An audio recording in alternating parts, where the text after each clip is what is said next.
புதிய மாதத்தின் ஆசீர்வாத விசேஷித்த ஜெபம். அன்பும் இரக்கமும் நிறைந்த எங்கள் பரலோக பிதாவே, இந்த புதிய மாதத்தை காண எங்களுக்கு கிருபை தந்ததற்காக உமக்கு ஸ்தோத்திரம் செலுத்துகிறோம். கடந்த மாதம் முழுவதும் எங்களை பாதுகாத்து நடத்தின உமது அன்பிற்கும் இரக்கத்திற்கும் நன்றி செலுத்துகிறோம். கர்த்தாவே, இந்த புதிய மாதத்தை உமது பரிசுத்த கரங்களில் ஒப்புக் கொடுக்கிறோம். இந்த மாதத்தின் ஒவ்வொரு நாளிலும் உமது பிரசன்னம் எங்களோடு இருப்பதாக.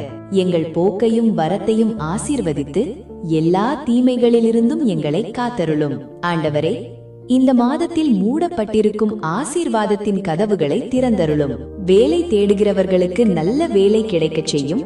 தொழில் செய்பவர்களின் தொழிலை ஆசீர்வதித்து வளரச் செய்யும். கடன் சுமைகளால் துன்பப்படுகிறவர்களுக்கு விடுதலையையும் புதிய வழிகளையும் திறந்தருளும். எங்கள் குடும்பங்களை ஆசீர்வதியும். குடும்பங்களில் அன்பும் சமாதானமும் ஒற்றுமையும் பெருகச் செய்யும். நோயினால் பாதிக்கப்பட்டவர்களை தொட்டு சுகமாக்கும்.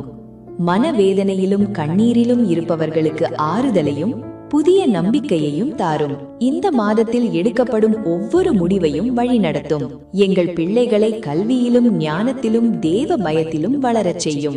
வாலிபர்களுக்கு நல்ல எதிர்காலத்தையும் உமது சித்தத்தின்படியான வாழ்க்கையையும் அருளும்.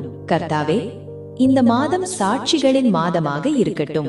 நீண்ட நாட்களாக காத்திருக்கும் ஜெபங்களுக்கு பதில்கள் கிடைக்கட்டும்.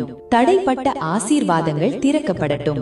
உமது கிருபையும் தயவும் எங்கள் வாழ்க்கையில் புதிதாய் வெளிப்படட்டும். இந்த மாதம் முழுவதும் உமது கரங்களின் பாதுகாப்போடும் சமாதானத்தோடும் வெற்றியோடும் வாழ கிருபை செய்யும். எல்லா மகிமையும் கனமும் துதியும் உமக்கே செலுத்துகிறோம். எங்கள் ஜெபத்தை கேட்டு பதிலளிக்கும் நல்ல பிதாவே, நன்றி.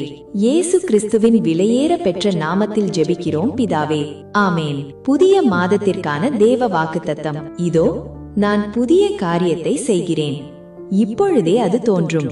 நீங்கள் அதை அறியீர்களா? நான் வனாந்தரத்திலே வழியையும் அவாந்தர வெளியிலே ஆறுகளையும் உண்டாக்குவேன். ஏசாயா 43வது அதிகாரம் 19வது வசனம். அன்பானவர்களே, இந்த ஆசீர்வாதமான